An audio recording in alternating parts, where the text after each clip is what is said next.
Hey everyone, this is a rather technical detail that's found in Parshat Vayakhel in the construction of the Mishkan that oftentimes gets overlooked. But I think if we took a couple minutes to actually focus on it, there are a lot of lessons about our lives that we could derive from it. And I'm talking about the Kerashim, the planks that comprise the walls of the Mishkan. And the Torah says that on the north side of the Mishkan, there were 20 Kerashim. There were 20 of these planks. And then on the south side of the Mishkan, there were also 20 of these Kerashim, 20 of these planks. And then on the east side of the Mishkan, there were going to be no Kerashim. There were going to be no planks because that was going to be the entrance area where people would go into the Mishkan.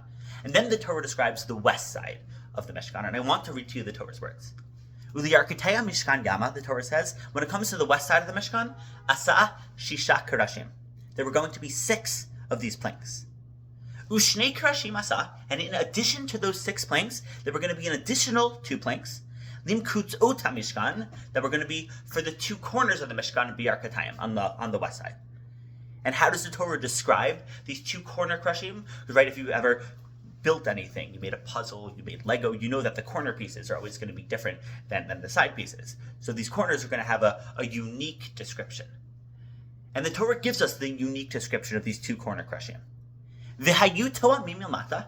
At the bottom, they're going to be twins. At the bottom, these 2 corner Kerashim are going to be the same as all the other Kerashim. All the other Kerashim were 1 amma, 1 cubit, one arm's length thick. And therefore, these 2 corner Kerashim were going to be the same thickness at the bottom. V'yachdav, and they're all going to be adjacent to each other. They're all going to be next to each other. But when it comes to the top of these 2 Kerashim, these 2 corner Kerashim, yiyu tamim el rosho. They're going to be tamim at the top. Now, what in the world does that mean? So in order to understand this, we have to jump to Masechet Shabbos, because there's a machloka in Masechet Shabbos about how to understand this phrase, yiyu tamim el rosho. Even though everyone agrees about the bottom of these Kerashim on the western side, that they're supposed to be the same thickness, everyone knows what the lower west side looks like. It's a machlokas about how to understand the upper west side. Get it? It's a pun. Okay, sorry. So Masechet Shabbos brings a machlokas between Rabbi Yehuda and Rabbi Nechemiah about how to understand the top of these 2 Kerashim. The phrase yiyu tamim el rosho, how to translate this phrase. And it's going to be a rather technical machlokas, but trust me, bear with me, because it's going to be worth it when we get to the end. Rabbi Yehuda says, what does this phrase mean?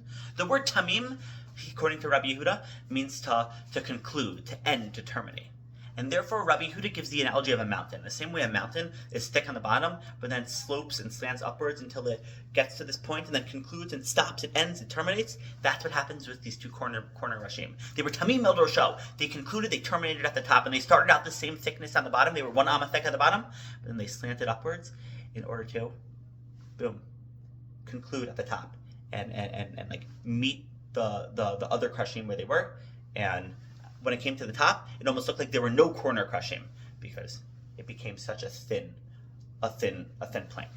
And the reason why Rabbi Yehuda says that the corner Kerashim, they started out thick and they slanted up until they became super thin, is because Rabbi Yehuda explains if these corner Kerashim were thick even on the top, the Mishkan would look awkward because there would be this extra material, this extra bulk of wood that would just be awkwardly hanging out of the Mishkan. And in order for the Mishkan to look aesthetically pleasing, then we had to have these corner Kerashim curve up, slant up, so that there was nothing on the top. In order to adapt to the look of the Mishkan, in order to fit the mold of the other Kerashim of the Mishkan, these 2 corner Kerashim had to adapt their style in order to terminate on the top and conclude at a single point.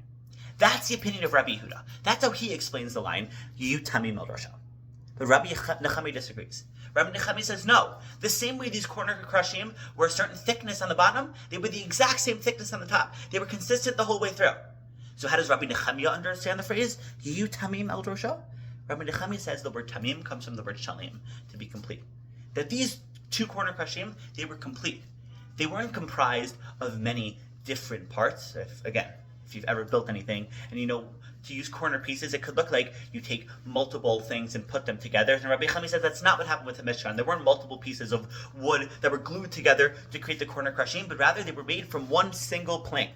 That's what you tamim el rosho. They were tamim, they were shalim, they were complete all the way through. And they didn't adapt who they were to change, to fit the certain structure of the Mishkan, but rather they were consistent the entire time. And it's a technical machlokas between Rabbi Yehuda and Rabbi Nechemiah. Did these corner Kerashim curve and reach a point on the top, or were they the same thickness the entire time? But this technical machlokas can actually teach us a lot about our own lives. And yes, this may not be pshat in the machlokas and what Rabbi Yehuda and Rabbi Nechemiah, what the pshat and what they were thinking. but I think it's really pshat in our lives.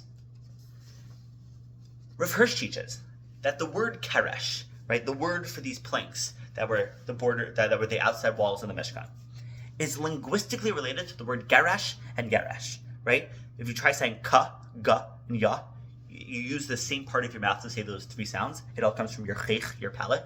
Therefore, Rav Hirsch has this idea that when you have letters that all come from the same part of your mouth, even though they're not necessarily interchangeable, the words don't necessarily mean the same thing, but those words are going to be linguistically and etymologically related.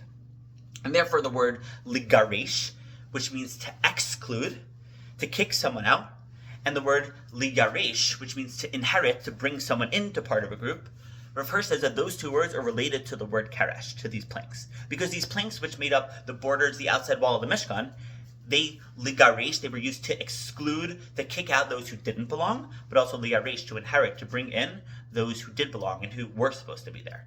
So if we look at the Kerashim, and we understand the message of the Kerashim, then we can understand what the Torah is telling us about the ideal kind of person to include, to bring in to our society. And who is that person? So I think in order to understand this person, we have to look at both the opinion of Rabbi Yehuda and Rabbi Nechemia about how to understand these corner Kerashim. Because there's truth in what both of them are saying. Rabbi Yehuda says that the corner Kerashim need to adapt who they are. They need to, even though they start out a certain thickness, they need to slant in. They have to change who they are a little bit to adapt in order to best fit the situation. One of my teachers and mentors, Rabbi Dr. Mordechai Shefman, once made the point, and it's always stuck with me, that sometimes a person, even if they have natural tendencies and a natural personality and natural inclinations, when they're in a given situation that requires them to be a different kind of person, they sometimes need to adapt who they are in order to best fit into that situation. He was making the point in terms of someone who is very quiet, is much more introverted, but they're in a situation where in order to best make an impact, they need to be more outgoing, they need to be louder, they need to be more fun and lively, and that person needs to try in that situation, the introverted person needs to try to put on a mask and try to be the more fun, outgoing person, because that's the best way to impact and make a difference in that situation.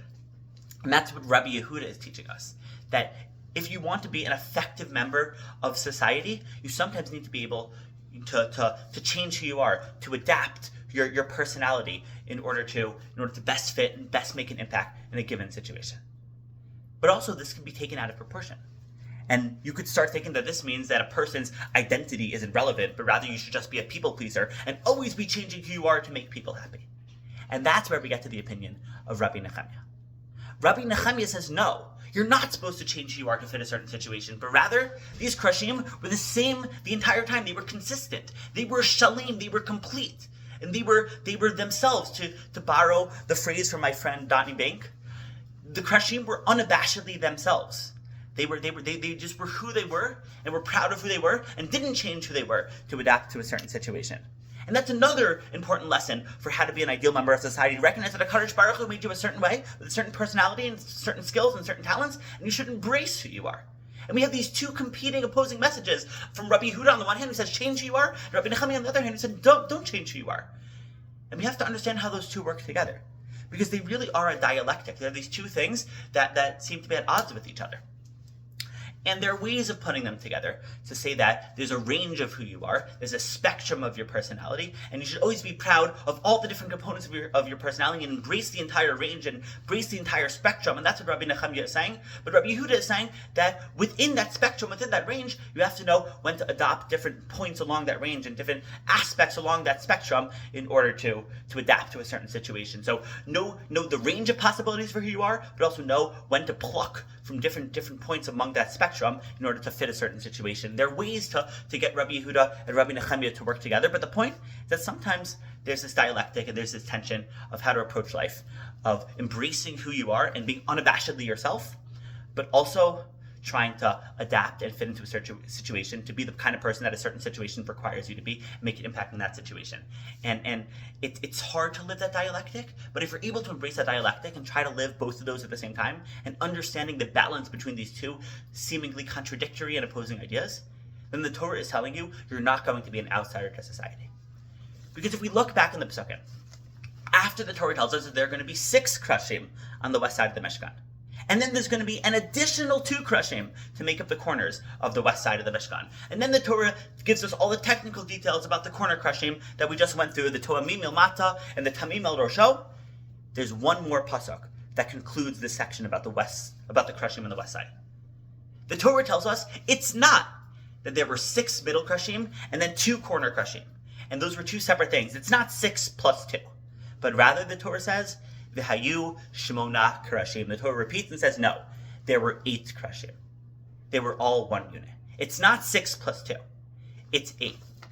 And essentially the Torah is telling us if you're able to truly serve and live life as a corner Keresh, as the corner one of these planks, and embrace this dialectic of being both unabashedly yourself, but also adapting who you are for a given situation, and find a way to grapple with that tension and live both of those ideals and both of those values, then you're not going to be an outsider. You're not going to be a 2 who's separate from the 6 mainstream, typical, normal Kerashim. But rather, you're going to be 8.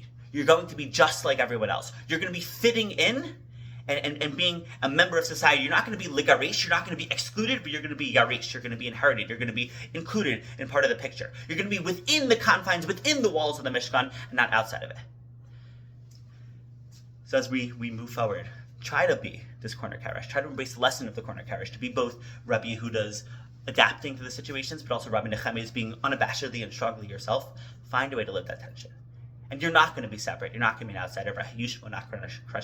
You're going to be part and parcel, a crucial member of society, just like everyone else. That's the sign of a true leader. That's the sign of someone who lives life with nuance and balance. Embrace the dialectic. Embrace the tension. Embrace both Rabbi Yehuda, Rabbi Nechemiah. Let's all be corner Kerashim together. Everyone have a fantastic Shabbos. Bye.